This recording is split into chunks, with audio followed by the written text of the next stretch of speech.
he was reminding me just to give a brief introduction rather than a speech.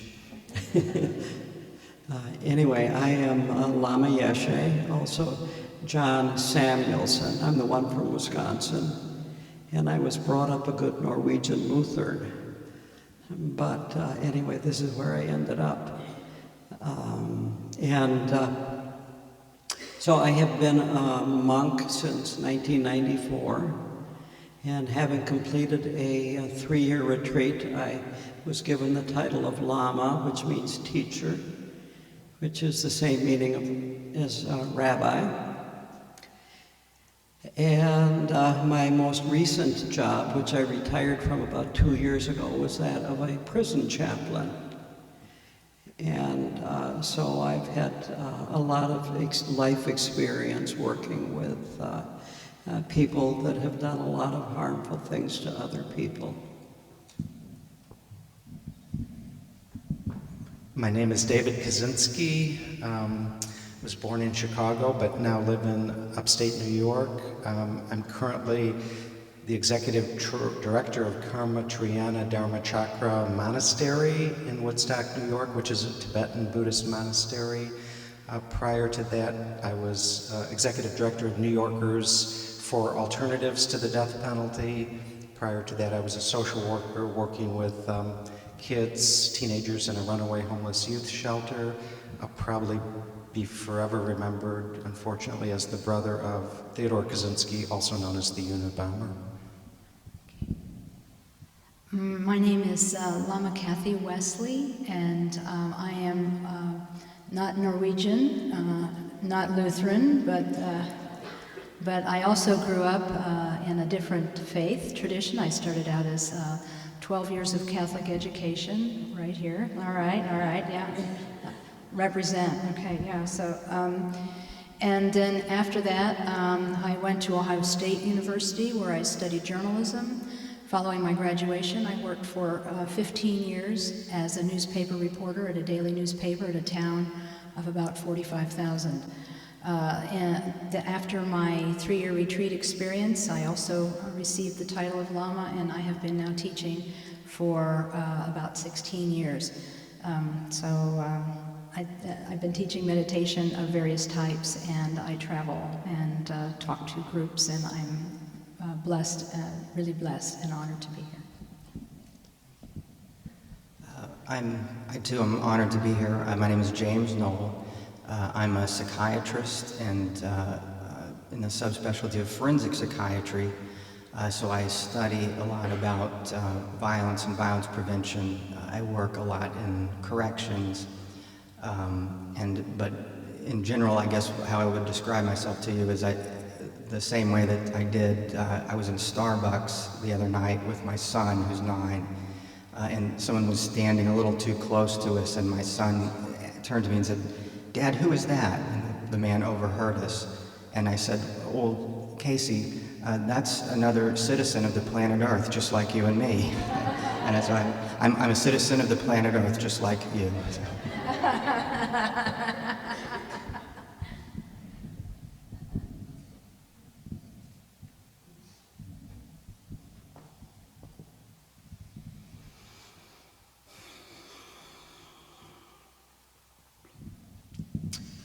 Well, the Buddha was a human being. He was not a god. He was born an ordinary human being of ordinary parents.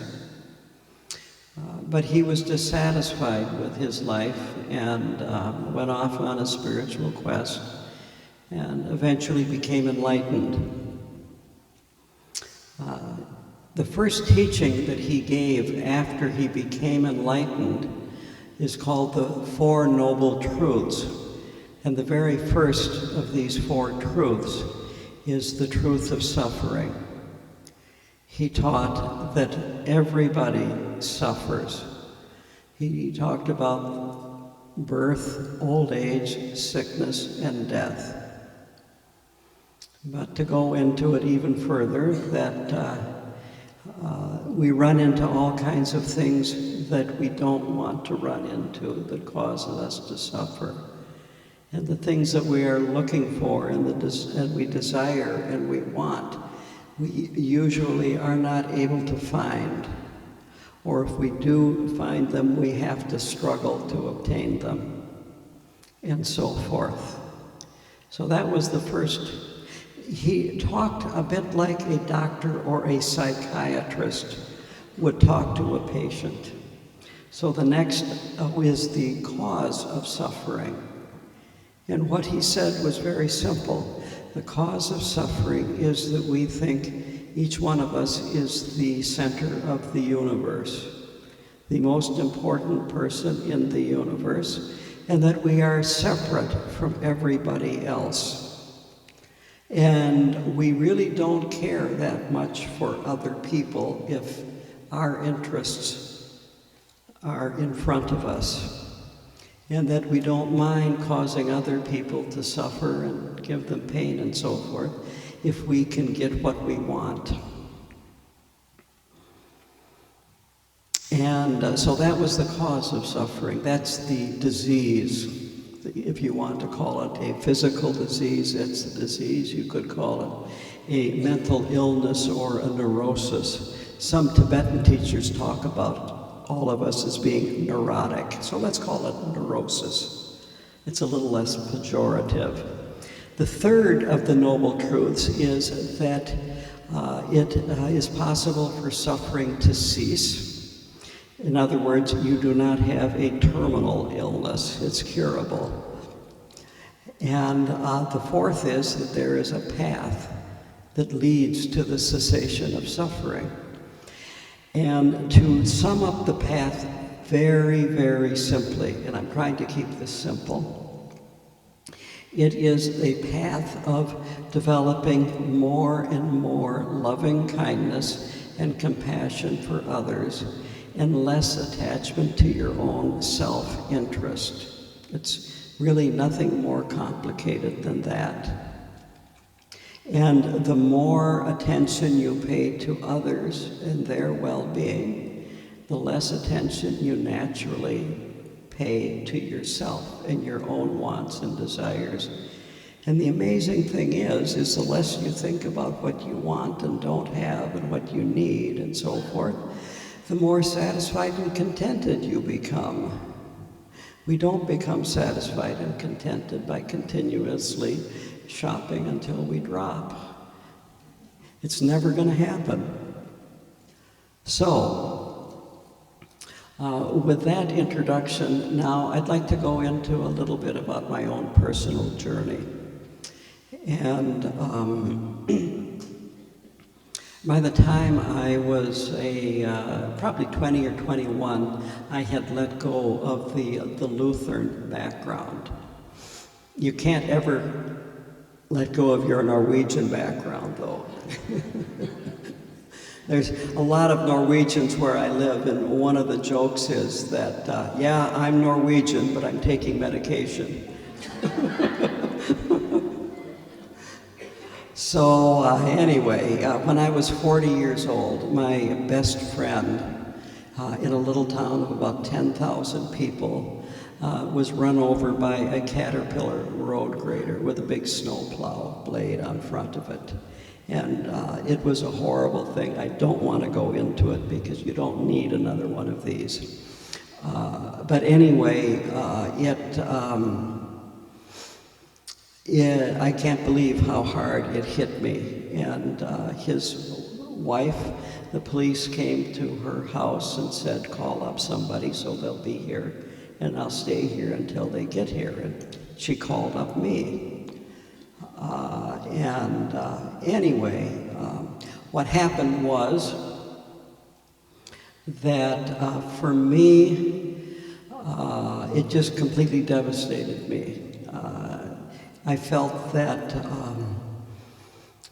the meaning had been taken out of my life because I started thinking about this. If he could die like that, I could die at any minute. And then, well, what's important in life? What's the meaning of life? You know, these questions you ask when you're young and then you eventually give up asking because you haven't found an answer.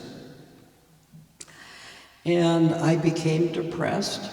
I started sleeping 14, 16 hours a day, feeling absolutely miserable, despondent, powerless, dejected. And what did I do? I blamed my wife. And in no time at all, I told her that I wanted a divorce.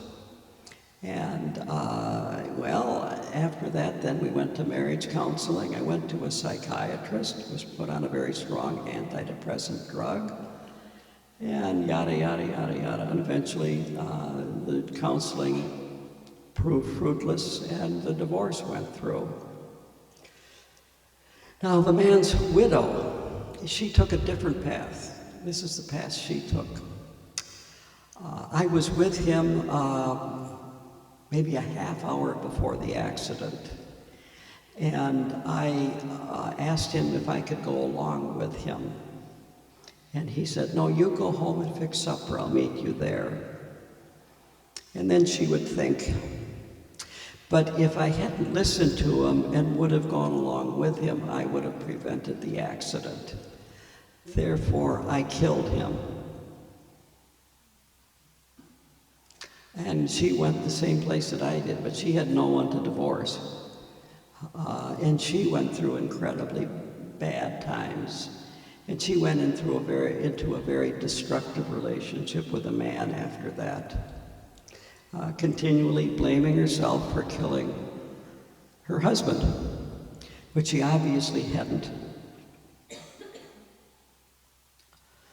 Now, the reason why I'm bringing this up is what we do when situations like this, or even situations much less serious than this, happen. We tend to blame ourselves. We're responsible for whatever difficulties we're facing. And in blaming ourselves, we give up our power to do anything. If you're blaming yourself, you become helpless, hopeless, despondent, dejected, and you fall into despair and depression. This is what's going to happen. And I'm sure many of you that have had children killed have had these kinds of thoughts go through your head, that if I just would have kept that child home because he had a runny nose, and I could, I could have kept him home sick, or whatever. If you would have just done one thing different, the whole thing would have changed. It's so easy to think that way. Or the other is to start blaming other things. And as soon as you start blaming, you give up your power. There's nothing you can do about it. You can't change anything. You can't work with anything. You become totally helpless and despondent and so forth. Now, the good thing, what happened with me was that within about a year and a half, I had an opportunity to meditate. And I had gotten through the 60s without meditation. I was there. At least I don't remember meditating in the 60s. I got through the 70s without meditating. I got through most of the 80s without meditating. My friend was killed on November 1st, 1985, by the way. And in March of '87, while I was still on medication, I started meditating. And very quickly, I went from medication to meditation. And I also very quickly realized that Buddhism has made a religion of mental health. And I'm serious about this. That, as I said, you could look at it as we are all neurotic. And one Tibetan teacher said, you work with your neurosis. You're all neurotic, but you work with your neurosis. Our neurosis is workable. The truth of the path. There is a path where we work on our neurosis. We don't give in to it. Now, in Buddhism, there is a very powerful symbol, and it is the lotus. It's a flower that's like a water lily. The lotuses grow in swamps. I was pointed out this bog over here. This is a perfect example of could be a lotus pool. Now this is what is really important about this symbol. It's not just an ordinary flower, that this grows in the slime and the muck. And it will grow out of the slime and the muck and bloom stainlessly perfect white. And so the symbolism is that in the slime and the muck, the suffering, the chaos, the killing, the violence, and so forth of our worldly existence, our inner perfection can bloom, and it is completely stainless. And all of the slime and the muck and everything else is lotus fertilizer. It's not an herbicide, it is fertilizer. And if there's anything I want to leave you with tonight is you can work with whatever you run into and use it as fertilizer. You can use it to grow spiritually. His Holiness the Dalai Lama has said it is better to light a candle than curse the darkness. So if you start blaming yourself, you're cursing the darkness. If you start blaming somebody else, you're cursing the darkness.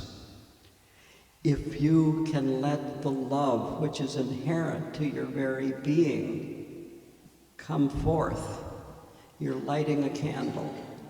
It's really that simple. Love is a candle. Compassion is a candle. When you're cursing the darkness, you're cursing the past. You're always cursing the past, not what is in the present. We have, in Buddhism, we talk about the now. Love is in the now. If love really is love, if compassion really is compassion, it's in the now. It's not something that you have done sometime in the past, because that's no longer alive. The past is like a rotten seed, the Tibetans say. Nothing can grow from a rotten seed. So love is in the present. Love is how you're feeling right now. The Dalai Lama has also said one candle can light 1,000 and never be diminished. And there are a lot of candles that need to be lit here. Also, in Buddhism, it is said this, that ordinary sentient beings remain ordinary sentient beings by constantly working for their own benefit. Buddhas become Buddhas by constantly working for the benefit of others. And I want to complete my part of this talk by mentioning Viktor Frankl, who was Jewish. He happened to be alive when a madman took over a country, killed 6 million Jews and tens of millions of other people, and in the end had to commit suicide. Does this sound familiar? It's a familiar pattern. And Viktor Frankl wrote a book about his experience being in numerous concentration camps during the Second World War. And the book is Man's Search for Meaning. I'm sure many of you are familiar with this. And when he talks about his concentration camp experience, it's amazing how little anger there is that he has towards his captors. We Buddhists say that anger is like drinking poison and expecting the other person to die, by the way. It just isn't a good idea. But what he said, what kept him alive in these camps, what kept him from despair, And he said as soon as you had despair, you would be dead in a month or two from disease. Was thinking of his wife, who he knew was probably dead, but thinking about the love he had for his wife. And that's what kept him alive. That's what kept him from total despair. And then I hope I can get through this other poem. I'm going to try. It's by William Blake, who was a Christian. And it is, love seeketh not itself to please, nor for itself hath any care, but willingly gives its ease, and builds a heaven in hell's despair.